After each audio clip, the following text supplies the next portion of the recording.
Okay, welcome everybody. We are recording and I guess we should officially begin. And I'm sure people will pop in and out, or pop in, not out. No one's leaving. You're all ours. And yeah, like I said, I'll do some introductions and then we'll let Marsha and Lindsay take over. They're such eloquent speakers and this exhibition is, working with Marsha and Lindsay's last couple of weeks or months and years even getting ready for the show. It's just the passion they have for their own body of work, obviously, that you should have. It's so, to me, it's so enthralling. I find myself in the gallery when they come by, which is often, which is wonderful, and I'm trying to talk to someone about their show and then they're just there and I'm like, I'm just going to step back. Y'all are such great speakers, so I'm really excited personally to hear you talk about this artist talk tonight. Um, welcome to the Artist Talk for Animal, Vegetable, Mineral. Um, you know, Knowing Marsha and Lindsay all these years, they're kind of, respected friends and artists. And it's always so wonderful to know someone for several years and then finally kind of get to, say, hey, you know what, let's do something together. What do you have? I remember visiting Marsha at Redline years ago and, just sitting in her studio, and her work is just so, in her studio, especially when you walk up, you're just like, what are you working on? I love all of this. So, it's definitely one of those artists that when we approached, it was kind of like, what do you want to do? What do you have in mind? And, Lindsay and Marsha said, well, we've got this project we've been working on and we're ready to present it. So, and a fun little fact for this show. So I usually install every single art show we've done over the last 9+ years. But for this art show, I was actually in California. And so Lindsay and Marsha got to work with Eric Nord and Frank Lucero, who's now joining our board.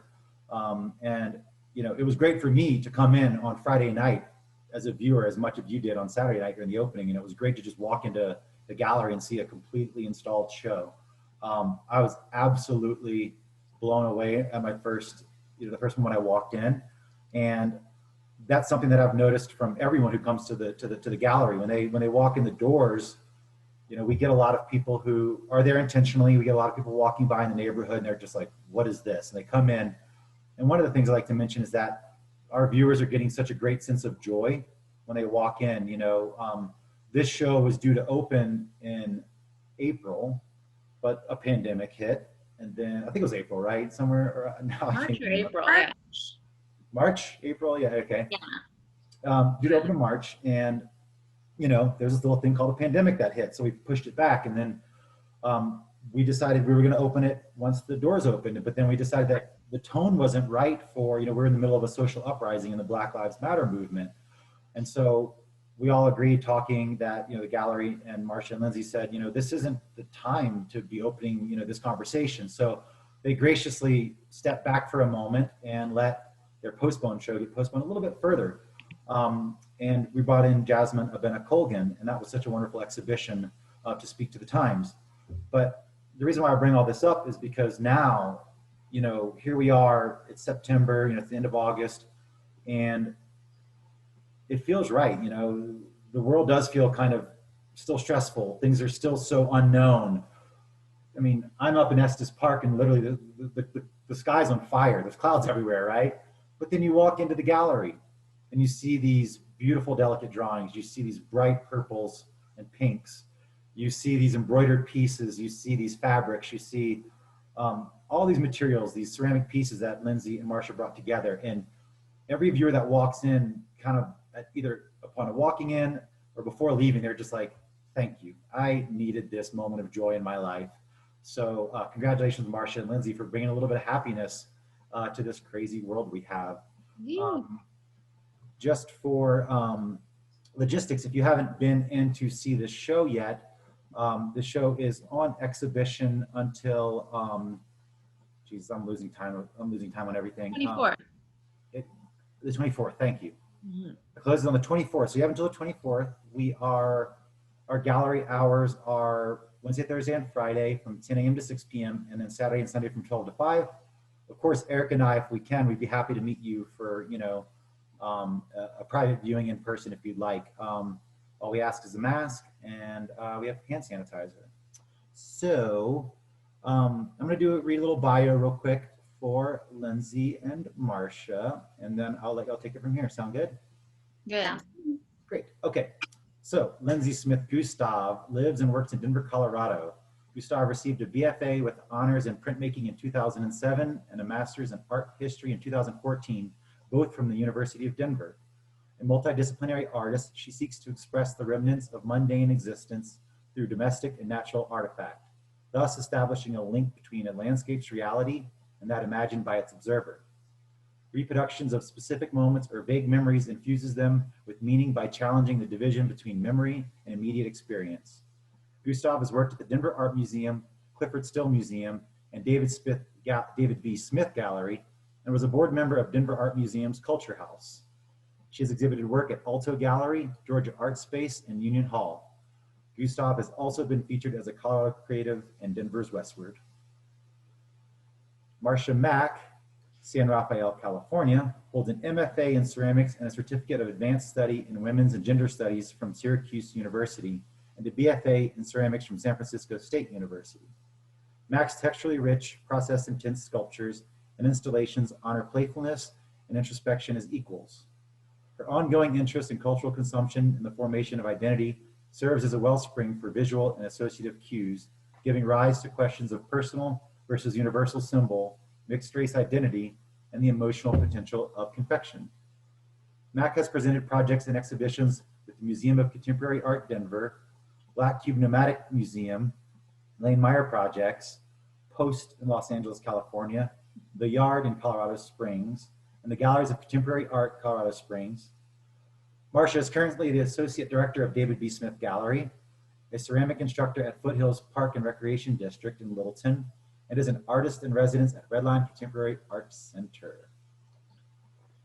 So without further ado, I'm going to pass it over to you, Marsha. And Yes. before Marsha gets started, I just want to let everybody know, if you have any questions during the conversation, feel free to put them in the chat box, and then we will address them throughout the talk. Thank you. Yeah, so I'm just going to jump right in.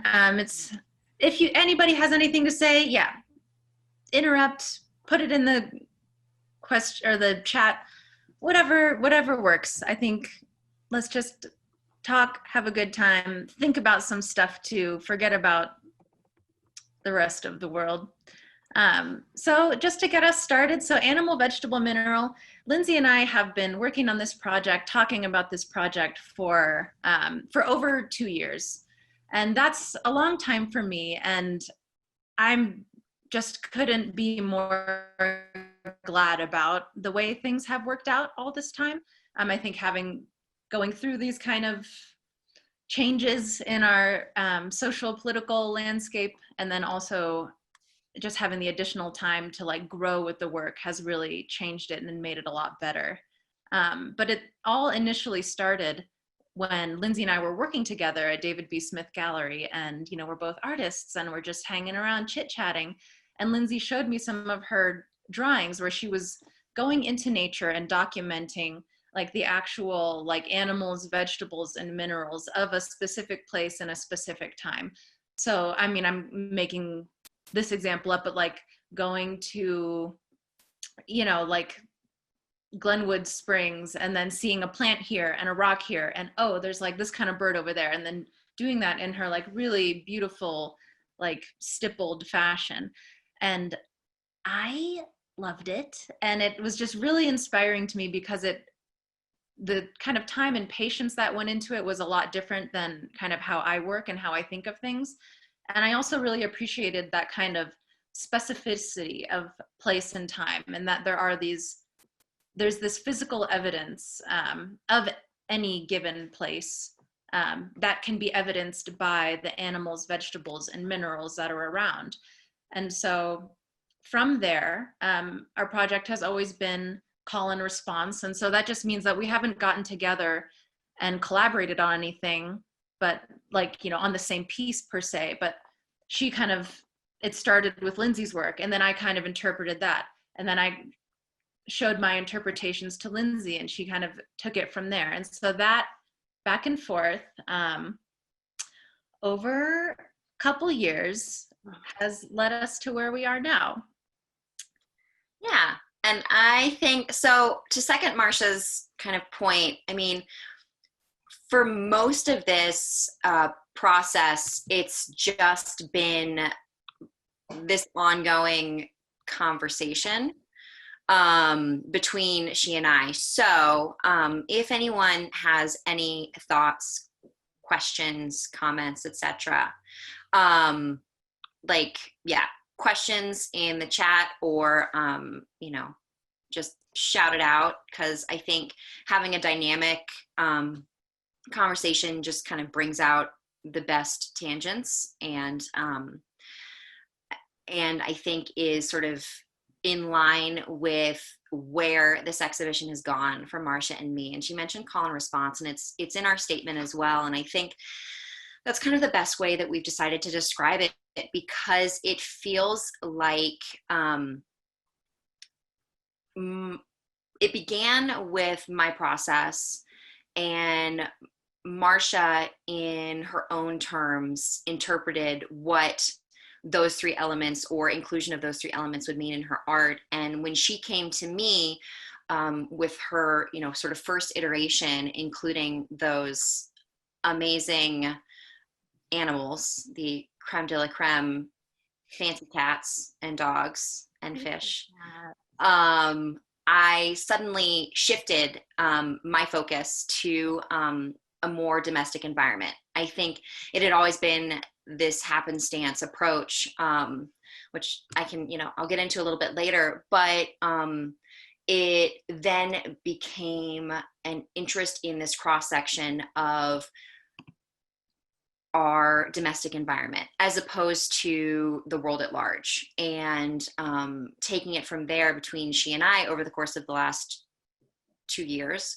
It just kind of expanded into both this, installation to two-dimensional, and for me, two-dimensional into three-dimensional works, kind of playing off of each other and expanding, at least for me, expanding my practice beyond, I think, what the original idea was supposed to be. And so I think I am personally incredibly grateful to have had the opportunity to, it's not a collaboration, I think, in the traditional sense of creating works together, but creating separately, concurrently, and then coming together in this space just kind of showed that there sort of was this underlying back and forth, I think, between us mentally. And it was really exciting for me to expand my own practice. Yeah. My first question. Question. Yeah. So I think for me, that ink to beadwork was also this conversation that I had been having with Marsha. I had done the beadwork before, but it wasn't ever in the animal, vegetable, mineral stance. And I think to keep in line with Marsha's installation focus, it became, I think, the natural progression for me beyond the ink, just the 2D, to expand that two-dimensional aspect to include the beads that I had been focused on for a while and wasn't entirely sure how to employ them in a larger scale. And then it just kind of stuck. And I also think the fact that this exhibition was so long in the process made that possible. If we had mounted it in 2018 like we had planned, that never would have happened. So I mean, I'm super excited that it took this long. I'm glad. I mean, yeah. And so George asked why it took 2 years. And so we met, we started talking, started looking at Lindsay's work. And then it was just a conversation. It was just something kind of that we knew we wanted to do, and there wasn't a rush, and we had no venue, and we were thinking of, we just knew we wanted to work together. And so that initial kind of conversation and ideation period lasted a while. And then, so we were scheduled in I think November of 2017 or 2018. And at 808 Projects, which is now the site of Rule, but is run by an insane person. Just gonna throw it out there. So that wasn't gonna work. And then after months and months, we're still working, still talking, checking in every once in a while, the occasional studio visit. We were working with Odessa, Nomadic, and they were like looking into these spaces and were really excited about like these vacant retail spaces that were really going to speak to the work and create a new dynamic context. But then I think with their marriage, they ended up not, they were focusing on that. And so then by the time, you know, we're talking with Eric, and this was quite some time later. I mean, it's just been like a long drawn out process, but I really, really, really am glad that it did turn out this way, because, you know, like Lindsay was saying, it's just changed so much. And I think sometimes with my work, the first stab is so like just so painfully literal oftentimes. And so I always knew I wanted to do a lot of installation on this show. I just immediately knew I wanted to do these kind of very photographable, like pastel vignettes. Like I wanted everything very like, you know, like speaking to this world of marketing, perhaps speaking about the retail landscape, and kind of very much keeping that in mind with my presentation. And so when I'd made those animals, which, so there's a cat, a dog, and a fish, which are the three most popular pet species, animal species in the US. And then in 2018, those are all the grand champions of the highest level of kind of competitive breeding. So there's Westminster Kennel Club's Flynn, AKA Bell Creek's All I Care About Is Love. That's that little Bichon Frise. Cat Fanciers Association, that's a velvet kissed, Don't Touch My Tutu. And then the fish is like, I'm forgetting the name of it in this moment, but it's like the award Grand Slam Best in Show, like Kohaku 83 centimeter, you know, varietal of koi fish. And so, I mean, I'm glad that I love those pieces, but at first it was really centered in a very, very much literal way. Like these are the animals that are in our kind of urban environment, and you know, like they're controlled. So it's a lot about artificial selection and humans' intervention in kind of these natural worlds and processes. And so in taking those initial three sculptural works and then kind of integrating them back into what's more of like an abstracted presentation, I was really happy to kind of get to that spot. Yeah, I think maybe I'll just kind of jump in. I like I said, you know, that 3 years or, you know, 2 years of working, we kind of came together in, you know, spring of 2018. And I think had this plan for me that, again, yeah, was very literal. I think based on where I had been with my work before, it was very literal. It was very based in these compositions of breaking down to these specific elements and not really expanding past that immediate relationship between sort of like this location out in nature, seeing these, you know, single elements. And I think I should maybe back up, and I was maybe going to mention it later, but for me, this concept of animal, vegetable, mineral came from, I don't know if anyone's played 20 questions, but for me, always my first question that I learned was, is it an animal, vegetable, or mineral? And then that kind of takes you down the path. And I really thought of that as being sort of the basic categorization of all things in our world, right? And for that being the jumping off point, it really seemed like this exciting opportunity, especially based on seeing where Marsha was going and taking it in this more abstract form, to, while I think I still maintain quite a literal representation of that and the relationship between those, it just allowed for the practice to expand and my own relationship to those objects to expand to this very like specific domestic setting, but with so much more meaning for me than it had had beyond the first iteration of the animal, vegetable, mineral series that I was working on since like 2014. Yeah. I mean, I feel like there's a lot going on with this show. And I feel like we were so happy because our artist statement that we wrote, it's that 4-paragraph document. Is it 5? Anyway, so that's been like a living document that has really come through over time. And so I'm so happy with it. And I feel like that really covers where we've kind of ended up. But I feel like so much of the meat of this work and some of the parts that keep me really interested in thinking, I mean, has a lot to do with your personal research, Lindsay, like thinking about new objectivity and these kind of art movements of about 100 years ago and how even that has come back in this kind of circuitous way. Yeah. Okay. I'll dive in. So Eric mentioned that I have my master's in art history. So for better or for worse, most of my process begins with lots of reading and research. And I think for me, it kind of comes from a place of coming up with this concept and seeing throughout, honestly, the continuum of art history. Has it been done? How has it been done? How have artists tackled this idea?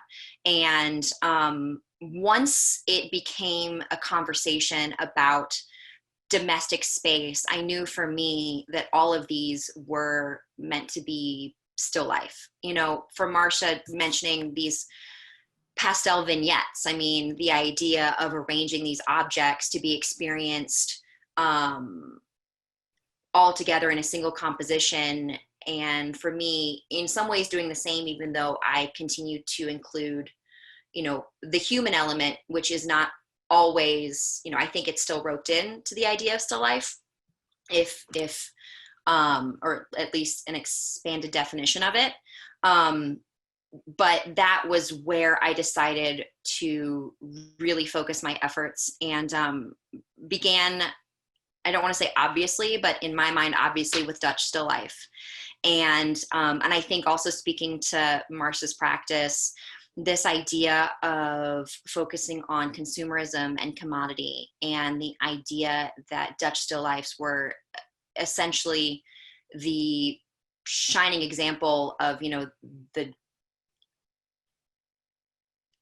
Dutch golden age of trade. And, you know, I think from our current gaze, there's a much larger conversation within that, but within the time, it was the moment that the majority of the population could access these fine goods. Again, not majority of the population, but a larger group of the population was able to access these fine goods in a way that only the upper class and nobility were able to do before that time, in the, you know, 1600s. And for me, kind of taking it from there, exploring the work of Rachel Roish, and I mean, I sort of found myself really gravitating towards the work of the Dutch women artists, and then Italians like Fede Galizia, and then feeling like that's a good starting point, but where has still life gone throughout the course of history? And how have we interpreted that in multiple countries across time? And Marsha mentioned new objectivity, and for me, it really hit home when I found a book about this movement that really started in Weimar, Germany, in 1919, and this shift from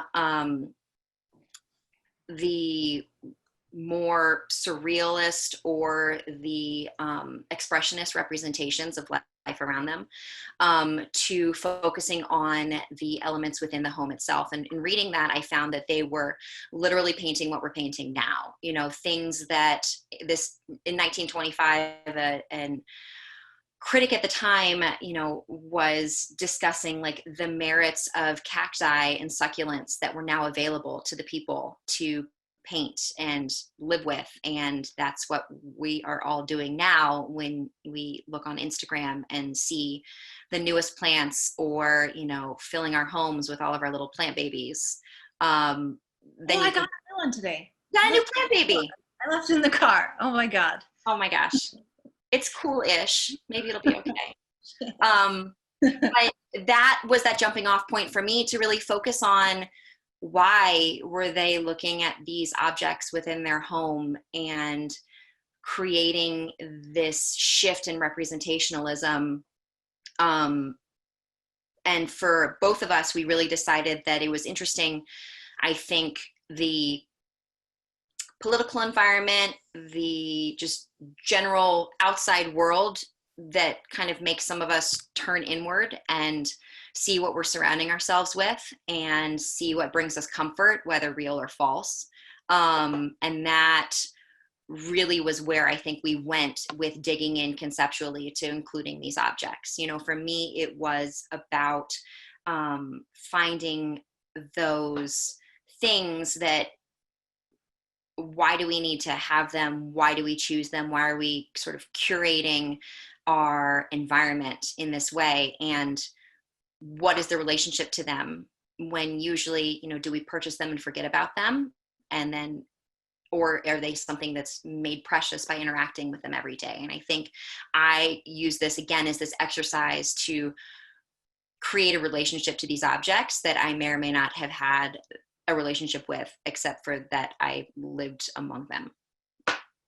So yeah, I think there's a word that comes up when I think about this work, and just why I'm doing it is, and especially now, is frivolity. And so like you're saying, like as we've moved into this space of thinking about this show as being more about things that you might purchase, things that you select, that you curate into your life, there's a type of frivolity to that. I mean, in the collection aspect, in kind of the idea that, well, not the idea, but just the tendency to just collect shit. And that's very much a part of my life. Online shopping is a big part of my artistic practice, but also just coping mechanisms. And so I think bringing this kind of, bringing an awareness about these kinds of habits and thinking about them in the home sphere is something that I really love about the way, Lindsay, I feel like you interpret a lot of this, is very much like in the domestic space, what are the animals, vegetables, and minerals that we're bringing around us and now that we sit with a lot. Whereas I depart slightly in some ways, thinking more about perhaps more larger kind of human tendencies. So like with these kind of selectively bred animals, that we attribute a certain type of value to these creatures that we're deciding their traits and controlling all of their kind of movements. These plants, like it was important to me that, and still is, I just zhuzhed up the plants, but that they're aseasonal. So they do not exist on a seasonal schedule. You can get them year round at every grocery store. So that there's this kind of like, this is the way that when humans come in, how we kind of change the environment. So maybe, so yeah, so there's that. And then the last one are minerals that I'm interested in, are ones that we covet. So things like diamonds and gemstones, where we're attributing value to these things that are really just rocks, and then kind of precious metals and different choice earth minerals. Like that's all very interesting to me. And I also love them. So there's this kind of folding over that happens where, and it happens a lot, I think, with my work and my process, where I'm thinking about things, I'm finding ways to think about them in different ways. There's a critique embedded, but also it's based on a life lived. Like I want the gold, you know, but knowing that it is just a common metal from the ground.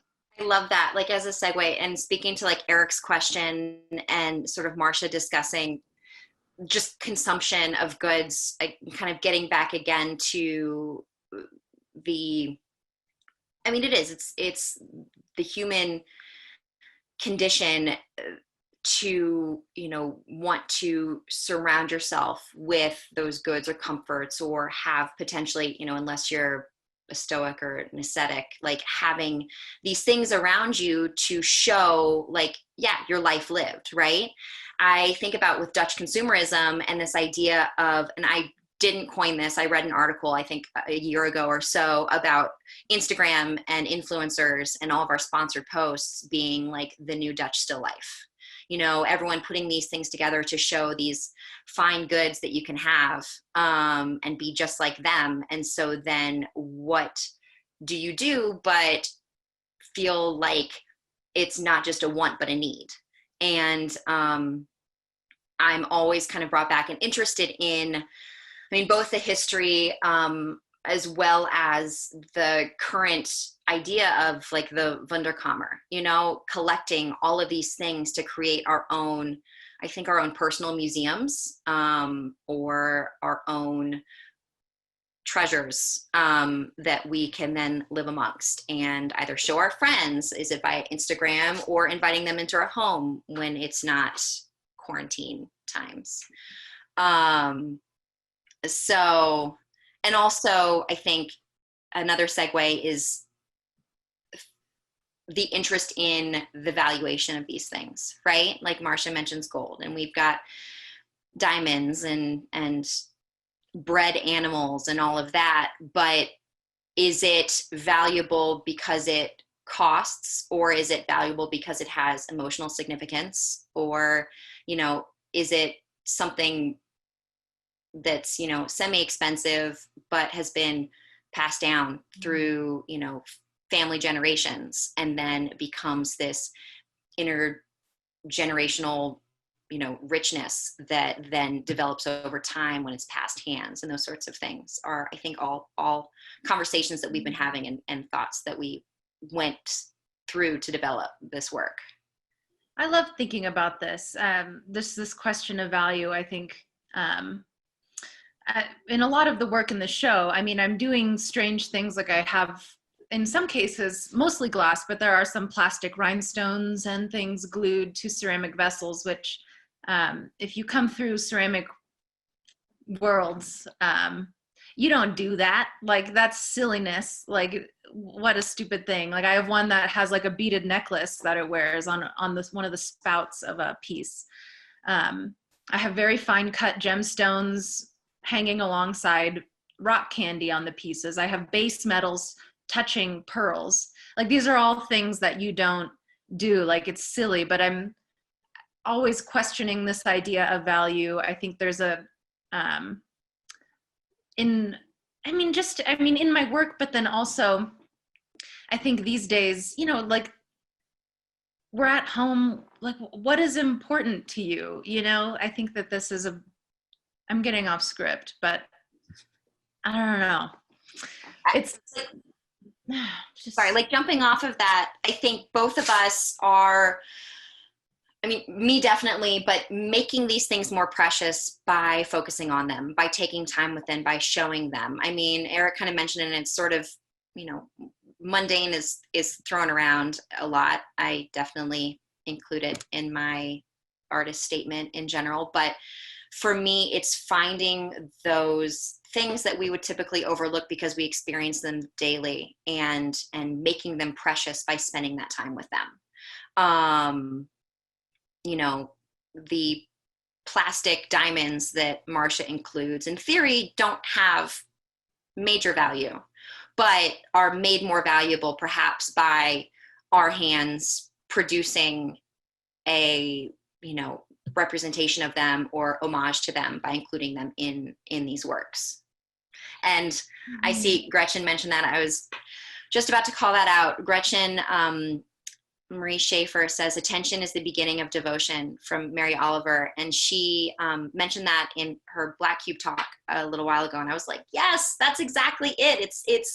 It's that spending time with these things that makes them precious and valuable in a way that they wouldn't have been before. If you don't mind me popping in for just a second before you move on to other discussions, one of the things that I just thought was really interesting, Marsha talking about kind of like the consumerism aspect and this display, this promotion, this marketing. And then Lindsay, when you were talking about Dutch still life and how it was a way for people to kind of bring these things into their home, and also a way for them to kind of promote themselves. It's kind of an interesting thing that by bringing it into the domestic setting, then it becomes almost kind of promotional on a personal scale, rather than on a mercantile way or a business way. Mm-hmm. I have sort of thought about, especially with the Dutch still life and this concept of the Wunderkammer, you know, I think in some ways it allows for you to potentially make connections with other individuals, and you can build, you know, social networks, and potentially like establish communities of appreciation. I mean, again, Instagram, especially, and kind of getting to Bailey's question about now that we are, you know, in a world of quarantine, you know, how has that changed? And I think for me, it has kind of continued, but just been magnified in this way of, you know, how can we find common appreciation for these objects within, you know, our own domestic spheres, within our homes. And I think connecting to these, maybe not, you know, me personally, in terms of like my style of social media, but I do feel like a lot of people are sort of using this as, you know, these communities online to be able to like find connections through these collections of goods. I mean, I think specifically about plants as an example. I mean, again, like I don't necessarily belong to these communities, but, you know, to Marsha's point, you have Cat Fancy and Westminster Dog Show and all of these organizations that you're both like promoting yourself and what you have, and then finding connections to people. Did that answer your question? Sorry. To Bailey's question, I mean, I'm thinking about this so much lately. I mean, it's really changed the way that I kind of think about the work a lot, like, so pandemic and how that's affected everything. And I feel like there's so much stress and so much going on right now that I really feel my mind running in the other direction. So one direction goes and watches every debate and tackles it and reads all of, like, you know, catches up on everything. And the other one just goes the other way. It goes crazy.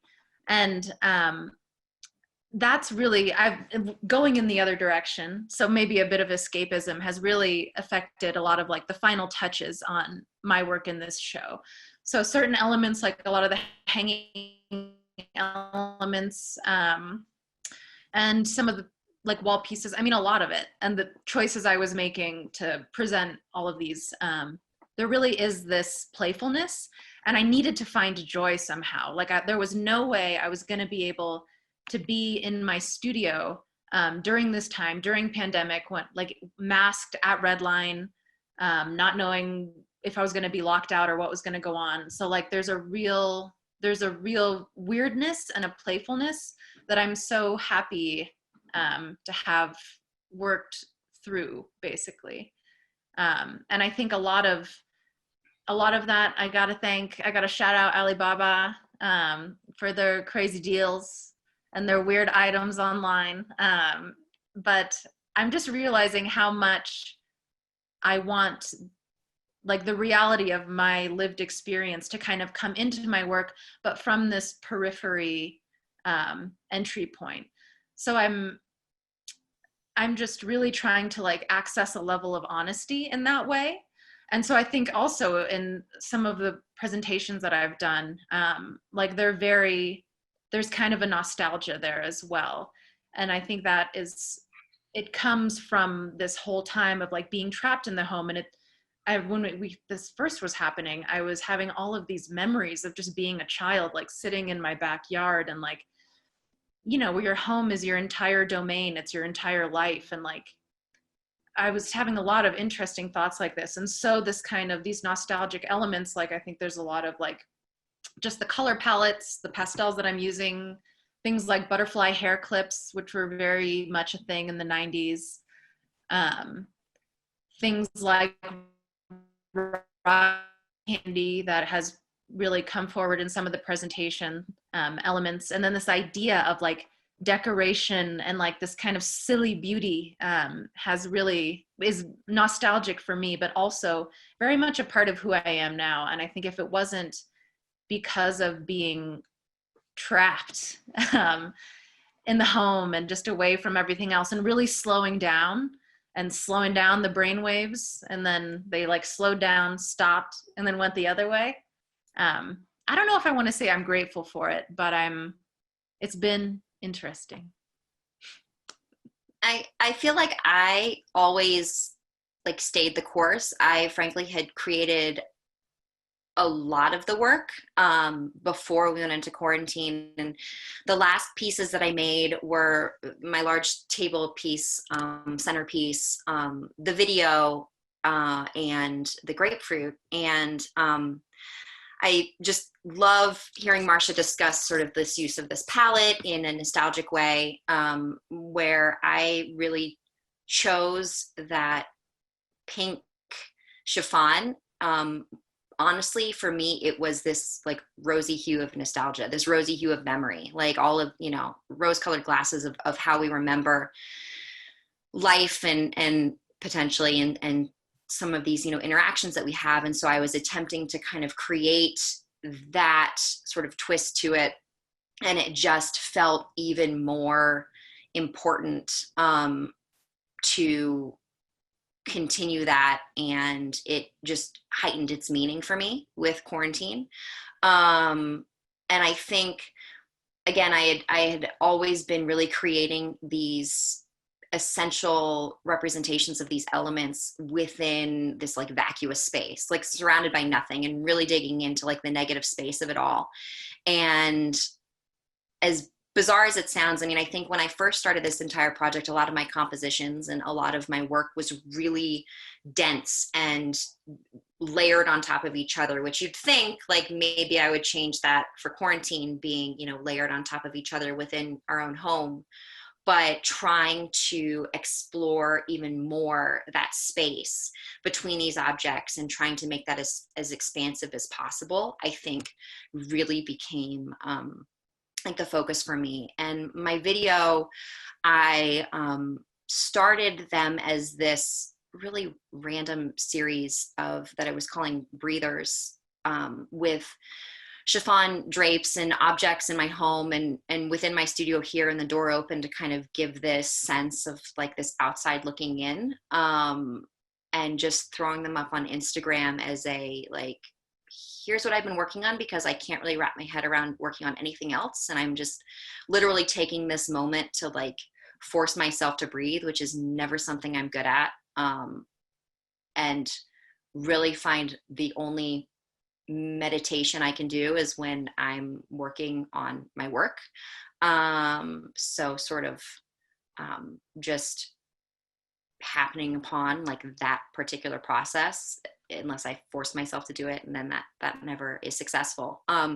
So really trying to dig into this expansive relationship, and also for some of the pieces, I feel like by not giving them context and not giving them an environment, hopefully allows for other people to realize that like they may have connections with those things as well, when it's not so specific to like my home, like these objects resting on my specific table with my wall in the background and my body in the space. That is what my goal was, I think, and I just kind of continued that through pandemic. Mm-hmm. Yeah. can I jump on? Sorry. One of the joys of helping host. Y'all had mentioned something about consumerism, right? And we were talking about the Dutch Golden Age, and something that we were talking about early on in this exhibition that really struck me that I don't think I ever really shared with the two of you is that, once upon a time, not that long ago, in regards to having these objects that you covet, right? Or someone else can relate to because, oh, I also love plants. So do you. Great. Once upon a time, I mean, even just 20 years ago, you had to travel somewhere to purchase something. You had to go to South America to have that special thing. You had to go to Asia to get this thing. Now you can just buy anything, anywhere, anytime. Marsha, I think you kind of Yeah. addressed this with your work. You're just talking about Alibaba, right? I don't know if anybody else in the audience, or I mean, Marsha specifically, especially, do you want to, Tom Wolfe talked about this in a book called Hooking Up in 2000, where we're living in a golden age where, Tom Wolfe picks on plumbers a little bit and says, like, even a plumber now can afford to take his entire family to a foreign country and buy these, what once were only reserved for kings and princes and princesses and whatnot. But now the average American can have, average human being on this earth, middle class average,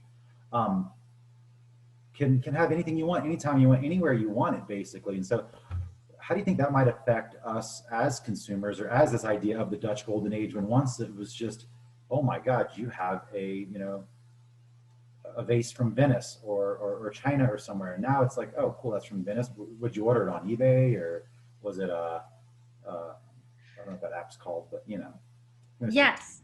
So I had a great conversation with John Romer when he came in, and Brooke Tomiello, actually. And so we were talking about this and thinking about, just because I can't really talk about, so materiality is a big part of my work in this show, and it's really difficult to talk about that without talking about the shopping. And I want to talk about the shopping and Alibaba and this outsourcing. Like, I'm really interested in that. And so then it kind of came up, and we were led to this idea of the kind of natural selection of the virtual marketplace. So even in these spaces, there is like a certain, like, how are things being brought to your attention?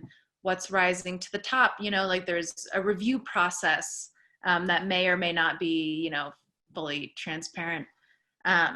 But I really enjoyed thinking about this kind of, the way that I'm thinking about artificial and natural selection as it pertains to the market itself. And I think this kind of question comes up again and again, especially in politics, when we're, thinking about governance versus free market and what that kind of means. Like, and so for me, I love to think about this kind of thing, and I hope that these questions do come up. I see Kaya had asked what we hope the viewer would take away from it. And so I think with my work, there's always this instinct to kind of flash and dazzle. I think my work is very disarming. I think partially the palette and this kind of young girl aesthetic, adolescent female aesthetic, which I think is undervalued. Everybody wants to see a little boy's like little toy boat and such or whatever, and I don't know, I think I'm very aware that by focusing on an adolescent girl's kind of palette and aesthetic and like the kind of silliness of these little craft beads and things, that I will be turning away a large populace. But I think also in that specific slice of femininity, being one of like the least powerful and like being very marginalized, there is this opportunity to embed essentially these ideas and these kinds of conversations. And so I would hope that coming in, there's a little bit of the old razzle dazzle, a little bit interesting, but then also if you want to engage further, if you want to go there, if you want to think about these things, if you want me to take you there, I would love to. And so that's what I would hope, is that it's kind of a gateway to introspection, or just to thinking about, in this show in particular, kind of about all of these larger systems that guide our decision making. And I think at the heart of that kind of consumer decision making is this question of identity.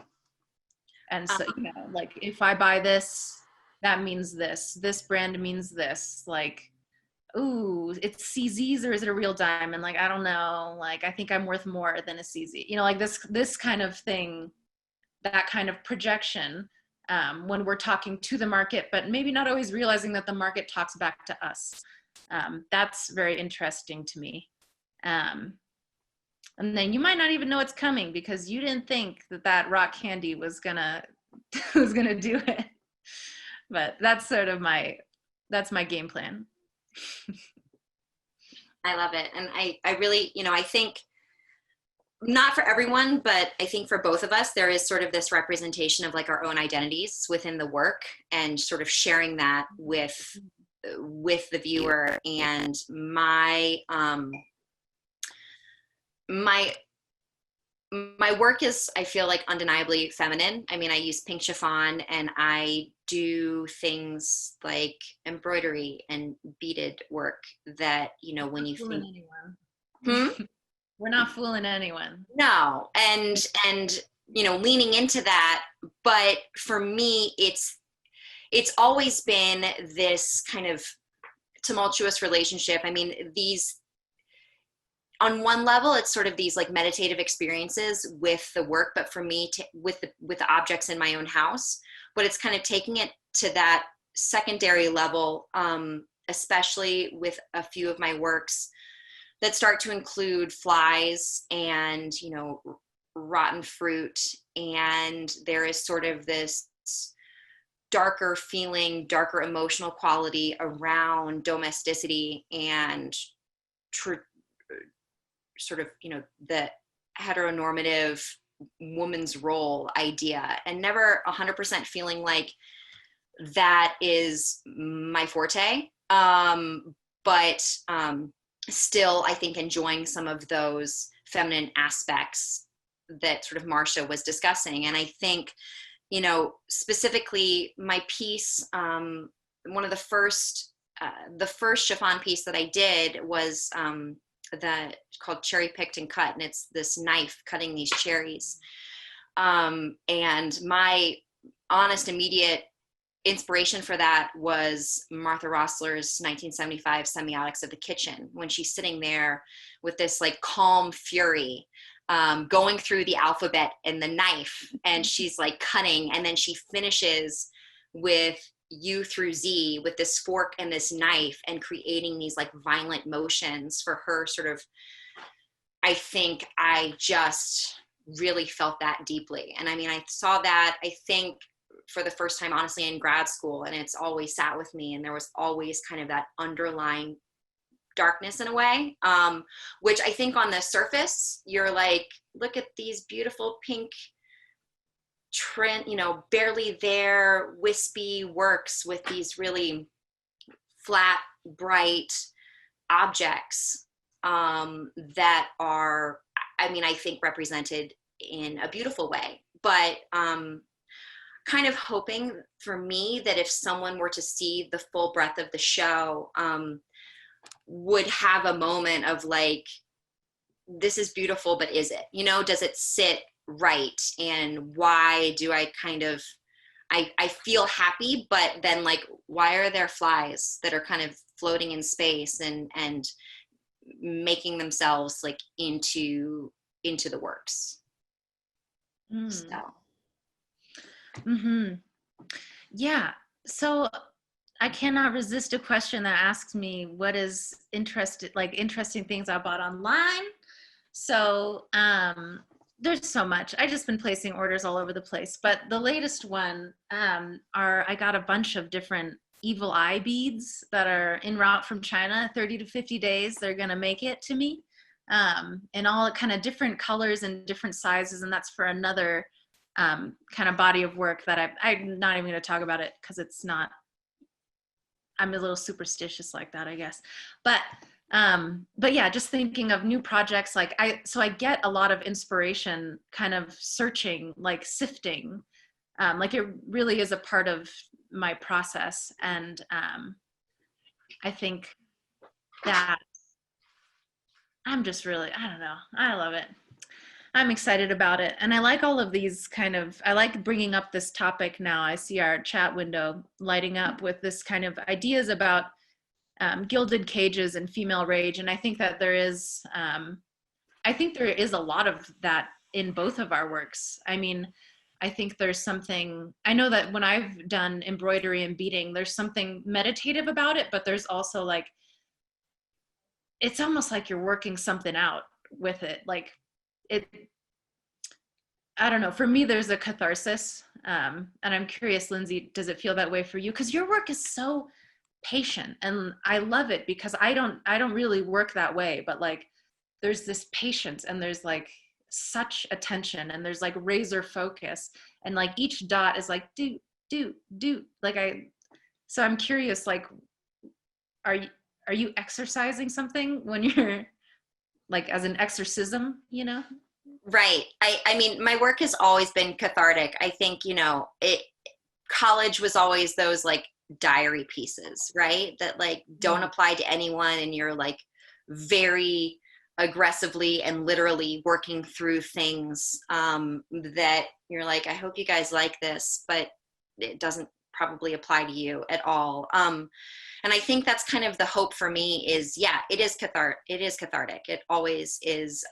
It gives me, again, I mentioned that whole, like, I'm terrible at meditating. I have a million thoughts in my head at once and then nothing at all at the same time is, you know, I'm sometimes asked, like, what are you thinking about? And it's literally, it's like everything and nothing simultaneously. And the overwhelm of just things right now. And I think, you know, for me, it is a cathartic process, whether it is directly related to the imagery that I'm making. I think it's more of the motion and that sort of flow quality of either, whether it's the dots or the beading, you know, you just kind of set out the outline or the path, which I think sort of the flatness of my work lends itself to. I kind of have this like really expansive like block of orange or pink or, you know, whatever color I'm using, and I just kind of lose all sense of time. I think Gretchen's point that I think I'm excited about some new colors of chiffon that I'm planning on purchasing.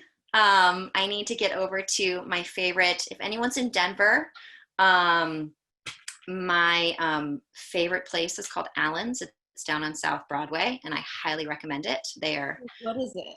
It's a fabric store, and it's like 2 stories, chock-a-block of literally, yes. Oh, Justina, I'm so glad you know about Allen's.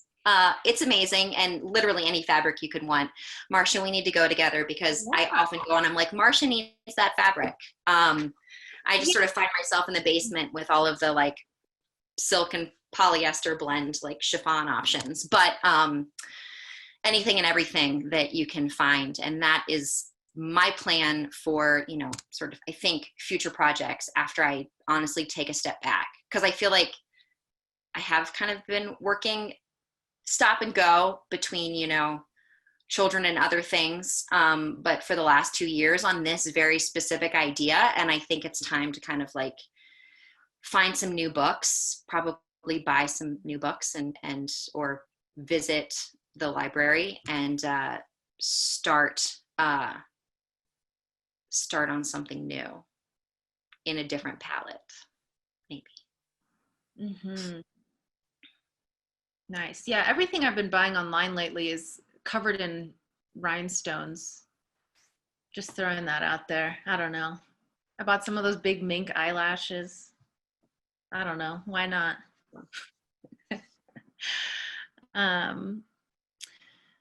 But yes. So on to our next topic. Yeah, George, unmute. Oh, do I need to unmute you? I didn't know if it was like in my power to unmute myself and ask a question. It is. Ask a question. Cool. Well, I don't know. There's been like a lot of like tiptoeing about like, yeah, being in the domestic atmosphere, in the new home, kind of being like put into this position of like not really leaving the home and like not feeling safe. And I guess it made me think of like Marsha, Your Evil Eye, big purchase. But also too, like Lindsay, your aspects of like being a mother of two, and like the aspects of like developing this like maybe like safe haven space. And I just recently moved into a new place myself, so I'm like absorbing it all and kind of like trying to format and formulate, you know, how it's going to feel or like fit for like the next, I don't know, year, maybe 2 years in the space. So I'm wondering though, if it's like an aspect of like feeling comfortable, like if there's like an aspect of like good or bad energy via because of the pandemic. For the first time, I think in, I don't know how long, we're like situated and like stationed in these indoor spaces that we're actually absorbing them for the first time, more so than we have, I think, ever. Um, I don't know. I don't know if like maybe because of like what's happening now in 2020, like it's emphasized a lot more of your work, or was this like something that's kind of been on the periphery, or I don't know, under the surface of your guys' work? Um, yeah. I think for me, and also I gotta jump in, I have evil eyes in every bedroom and in our kitchen facing our front door in my house, gift from my parents. And yes, so I think for me, there has always been like this relationship with these objects that for me, it was often overlooked things or things that I had brought into my home and hadn't paid attention to, and then was finding this new relationship with them. And I think with pandemic, you spend so much more time now, and I do think a lot of my work was created before everything shut down and before we were all forced to stay in our homes. But since these works had nowhere to go and we had nowhere to go as a family, I was honestly, had been living with some of these hanging on my walls for a while. And they brought on that new meaning of, do we find comfort in these objects, or do we now feel the need? I don't know. For me, it's like, do I now feel a need to like purge everything in my house and either start anew or just like have nothing, right? Because like living with these things in a way that I've never lived with them before. I've had most of these things. I mean, I didn't purchase anything new really that is included in my work. All of my beads, that's a lie. I did purchase some new beads for like specific colors, but the majority of what I work with are, inherited beads or, pens and paper and things that I've had for a really long time.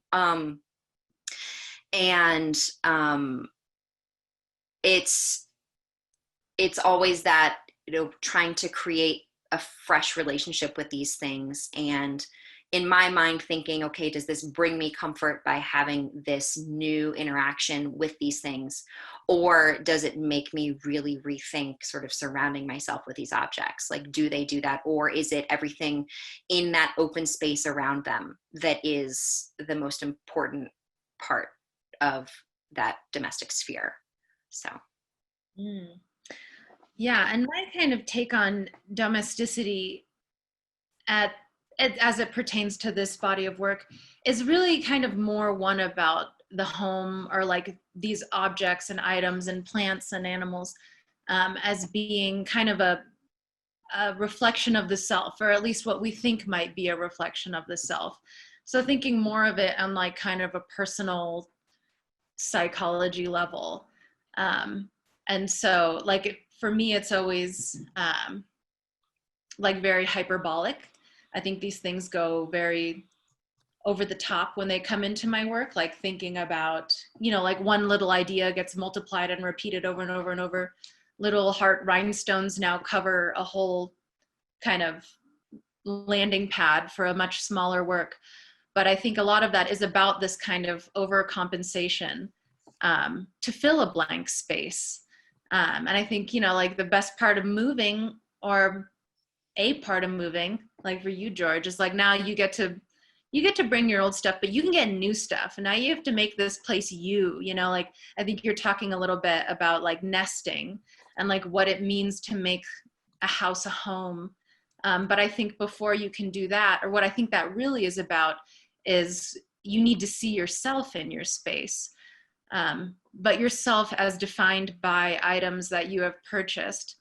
And I'm no different. Like, I bought all this stuff, I made some of it, but I'm just really interested in this kind of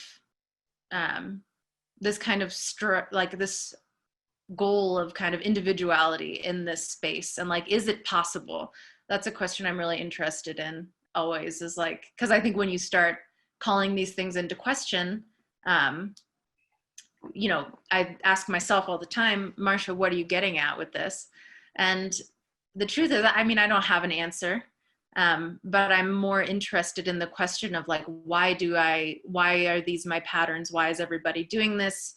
What does it mean if I buy the knockoff? Like, I bought these like knockoff designer cutlery, and I was going through it trying to make this decision. Like if I buy, I should spend 5 times more, get the real ones, because I have integrity, you know, like, what am I gonna have one high class item in my entire house of like weird stuff from ARC, you know, like that doesn't make sense. So there's like this kind of, and then I realized after thinking about this for days that I was being taken in by some kind of marketing, or this idea of like being able to buy your purity, being able to buy your own value. And how, I mean, oftentimes, almost always, like that is very gendered and has to do with who you want to project into the world based on what the world has projected onto you. But I think that this really comes in a lot in the domestic space. And now, I mean, just the home as a microcosm, these are the times to think about that. Like, IKEA is busier than ever. I haven't been, because, oh my God, like, can you imagine? Like because apparently it's much busier than ever, because now everyone's in their house and everybody is like redesigning. And so, I mean, I've talked to a few like interior designers, and it's just like, you know, like, like, how is everything going with you? And they're busier than they've ever been. And so I think this is really a time, like, it's come back around. This is a time to think about these kinds of questions. I mean, people, right, like living with these things and deciding that either they don't want to live with them anymore, or are realizing that like they want to live with more things that they didn't have, that they were putting off until they were like staring at a blank wall or a corner that was empty, and finding the desire to fill that space, right? Yeah, because the emptiness is scary. Yes. I don't know. It can also be peaceful. I only asked that question because like I kind of started purchasing this stuff kind of out of boredom. And then I started to realize maybe I'm just going crazy because I'm just in solitude. And then I was like, well, maybe I should just actually look into my like landscape environment, High Plains area, and actually start looking into types of plants that will survive this arid climate, and not like fall into the trap of like, let's get a Monstera, let's get a Birds of Paradise, right? Because it's like eye candy on Instagram. So it kind of like, and I have one too, like, and I'm like making it hopefully survive this winter, but I don't know. It's just like these types of things where I'm like, I don't know if it was a trap, and now I'm realizing it and kind of pushing away from it. Yes, it might be, but what does it mean to fall into the trap? Like, that's something that I think about, like, as I'm really leaning into and really maybe oversharing my shopping habits these days. But what does it mean to go ahead and plunge in? Like, it's been pulling at my sleeves my entire life. What happens when you just say, all right, here we go, and like you go through and go into it? Can you find yourself there? Can you buy your glittering salvation? You know, like, I'm going to find out.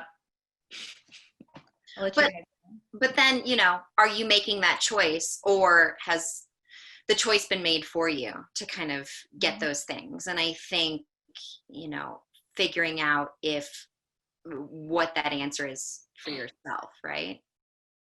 Hi, I've got a question or Yeah. kind of something to interject. Yeah. Yeah, it's totally like the intention behind that, right? Because there's like, now we kind of have the option, like George was saying, to be like really intentional about what you buy, right?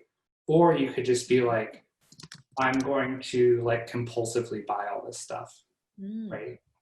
Or I'm going to be like, I need a plant, like top 10 plants for the home, whatever, right? And I think that there's like I don't know if that goes into your work at all, because I like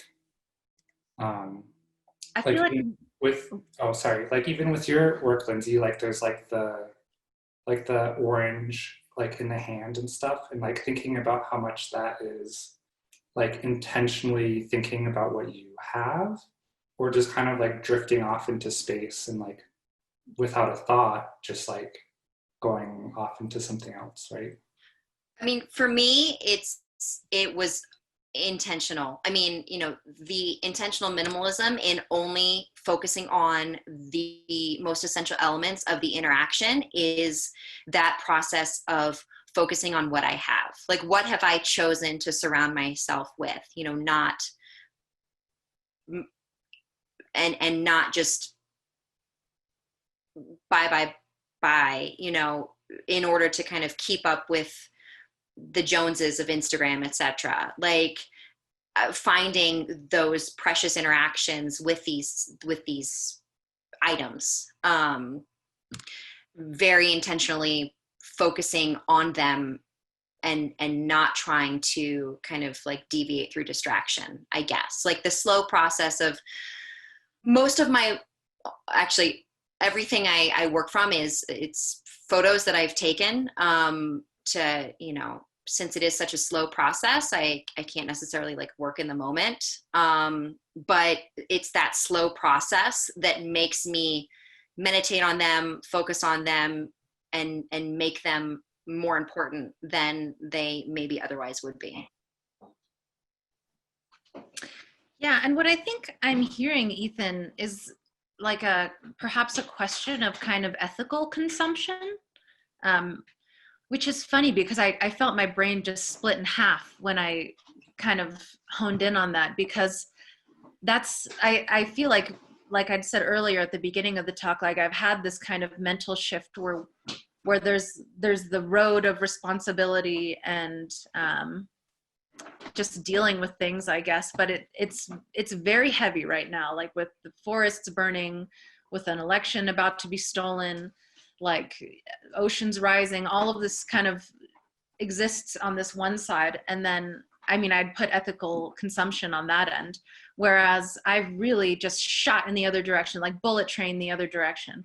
And I think for me also, I mean, aside from just like that reaction of like escapism and self-preservation, there is also, it's really an interest of mine, like these, yeah, like getting back to kind of global systems of trade, and like there's a long history of that, reaching back to Dutch times. I mean, Dutch people were huge traders. I mean, I'm not as learned on the topic of Dutch training or trading, but I am interested in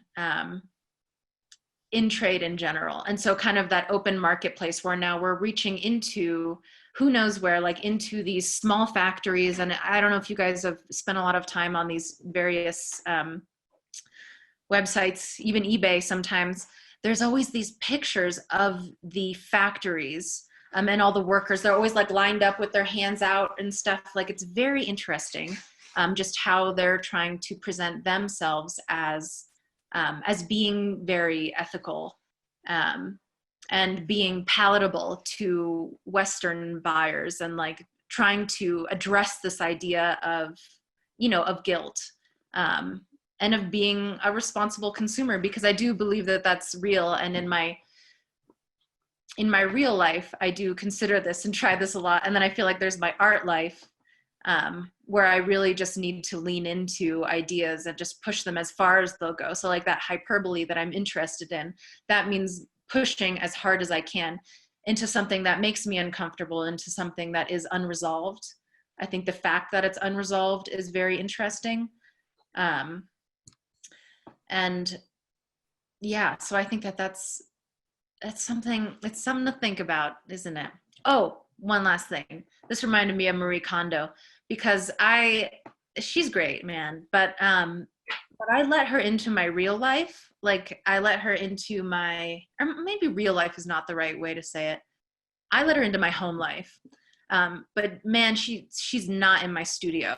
Like, she does not come in my studio. I will never throw anything away. Like, that's not something that happens. Like, this is my stuff. Like, this is sacred. This is different.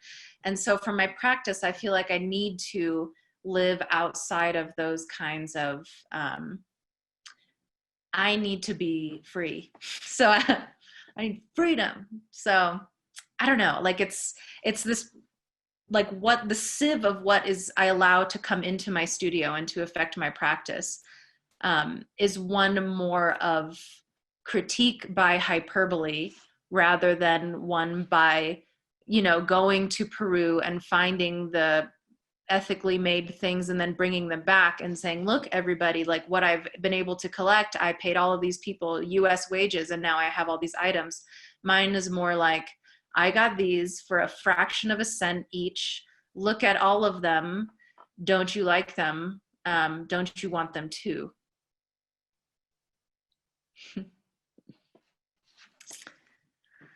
Yeah. Yeah, so to be honest, I wasn't even thinking about like the ethics of consumption, but more of like I don't know, kind of like you were talking about before of like, yeah, there's sometimes where you're like you're like, I want to get involved in politics because stuff is crazy right now, or just like doom scrolling and like spending hours like almost subconsciously consuming all this stuff, or like, yeah, like there's a difference between like, yeah, saying, oh, I need this silverware, so I'm going to buy the first thing on eBay, or like really thinking about like what, like even if it's intentionally buying the cheapest thing to make a point or something. Like, I don't know if that makes any sense. It's instinct. That, I think that's what it is. Part of my profound interest in this is kind of this this cognition versus a kind of instinct. And I think there's a lot of, I think I would put something like joy in the instinct column. I would put something like nostalgia in the instinct column. But that knowing that instinct can be affected and shaped by outside forces is interesting also. But yeah, so I think part of this just kind of charging forward no matter what, free shipping, all right, let's get it. Like, I think I'm really playing to my instincts here, and sometimes my bad instincts. But I like that. I think for me, I have been trying to break so many habits of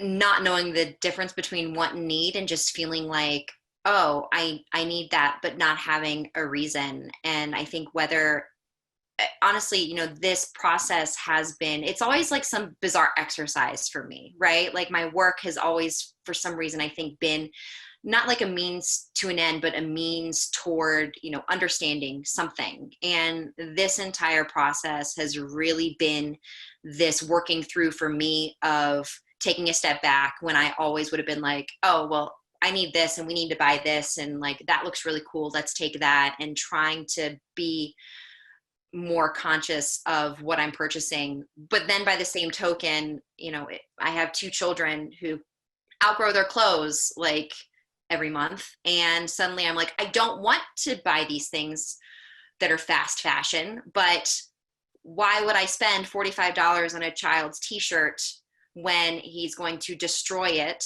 like legit destroy it, or grow out of it in like a month? Like, and finding that emotional balance with the relationship to purchasing things, especially when things are always so immediately accessible. Maybe not immediately financially accessible, and for, general world, external, internal reasons, grappling with all of with that reality, but still finding like, well, let's just pull this up on Amazon and like see what's immediately available, and like, do I want it or do I need it? Like, and still finding myself falling into that. But I think using this work for me is that exercise to determine, is it important and why is it important? Mm-hmm. Yeah, I think as you're speaking, I'm just thinking about, there's very much like a natural reaction, like that's a human nature characteristic, like, and I think especially capitalist society, like we don't want to pay more. We have been trained our whole lives not to pay more, that this free market is going to save us, that this free market is really all there is. And if you're stronger, you'll get further with this free market. And so I think when I hear you kind of speaking about that, it makes sense on a lot of levels. And I think there's a lot to unpack, because I think, I don't want to say obviously, but we clearly want to create a better future for everyone. I think most people, but there's like, I think not knowing what to do with that, and then feeling this powerlessness, and then also being raised in this system, we can never really look outside in on ourselves. Like we are always looking from the inside out. And so I think for me, sometimes like I often use artificial scents and colors, and like I think there's a lot of that kind of artificiality. Artificial selection is something I talk a lot about in this show, using a lot of dyed flowers.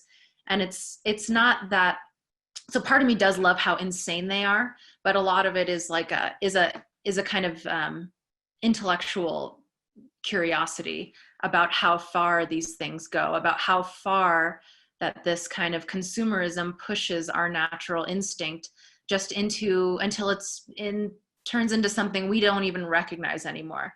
Do we even recognize ourselves? Who are we? Like all of that, like these are kind of the loop cycles that like I would hope come across when people spend time in our show. And I think that when I think about that in regards to your work, I really see yours as being almost more like of this same situation, but like with a certain like, yeah, a shift, like there's a certain purity, or you're like a little bit more free of it, or there's something more about, I don't know, I think there's like a really like more quiet, beautiful sincerity, where mine's just like given up. It's just gone wild. And like, I think that I love that balance.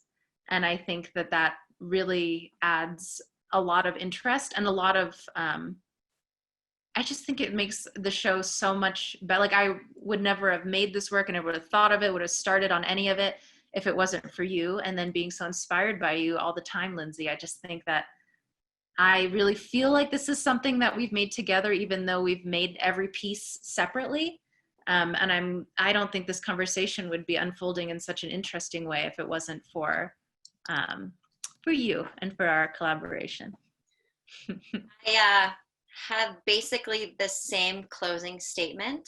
And that is I think my takeaway is that my favorite part about all of this has been, we came together in the beginning. We created these works completely separately until they all came together in the space during the week of installation, and realizing that almost those opposite ends of the spectrum complement and provide a push and pull, hopefully for y'all, if you haven't visited or if you are about to come, kind of experiencing that ebb and flow of the relationship to like objecthood and the home space in like a way that maybe you identify with one more than the other, but it still gives you pause and an opportunity to think about which one you align with, and or which one may you like want to experience or think about for the future. Mm-hmm. Oh, and of course, I mean, how can we not mention Eric's and Exactly. Leon. Oh my God, we would not, this would, I mean, I think it was changed so much and influenced just by the positivity and like how receptive and generous Eric and Eric have been throughout everything, install discussions, like up until now, gallery hours. I can't believe how many gallery hours there are, guys. So just stop on through. I just zhuzhed up the flowers. Everything's looking right. But yeah, really thank you guys so much. And all of you, thank you for coming. Thank you for listening. Thank you for Miss this people. hour and a half. Oh my gosh. We were like, oh my, how are we going to like an hour and a half of this? And we really love you all and appreciate you for being here. So thank you. And so many good questions. Thank you guys. Thank you for the questions, guys. Thanks, Kathleen. Just to let y'all know, we will be posting this. Is that the right word? I don't even know anymore. We'll post it on our website. So if you want to listen to the talk later or share it with friends, you can do that. So we'll jump in there. Awesome. All right. All right. All right. You're the host. You get to shut it down. Oh, it's me. Oh, yay. Shut it down. Oh, wait. Here. Carl. It wouldn't be a talk without Carl. Hey, No, Carl. I wouldn't. He Yeah, was sleeping. He's not so pumped. Uh-oh. Thanks, y'all. All right. Cool. Well, sorry. I'm just going to read this last one. Cool. Thank you, Risa. All right. I'm shutting her down. Goodbye, everybody. Have a good night. Thank you. Bye.